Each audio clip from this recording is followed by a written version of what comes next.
Watu wana mapenzi na Simba yao, na leo tumekuja hapa kwa ajili ya kufungua tawi la Simba hapa Deben. Na kuanzia leo litaitwa Wekundu wa Deben.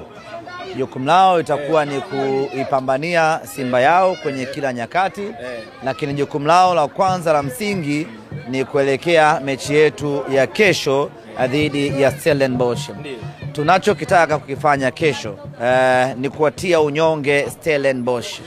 Wako nyumbani kwao Afrika Kusini, lakini sisi ni wandewa katika hii nchi. Kwa hiyo kesho atakapoingia uwanjani Stellenbosch, anakutana na wabongo wa kutosha, wanampigia kelele za kutosha za Kiswahili.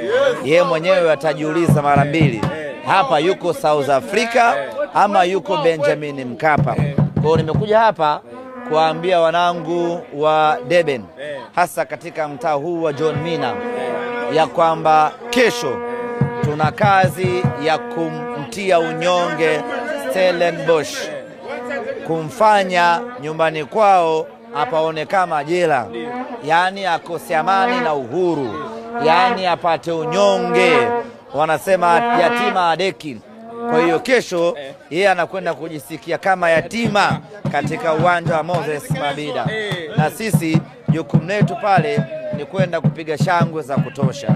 Kwa leo tunafanya vitu viwili hapa.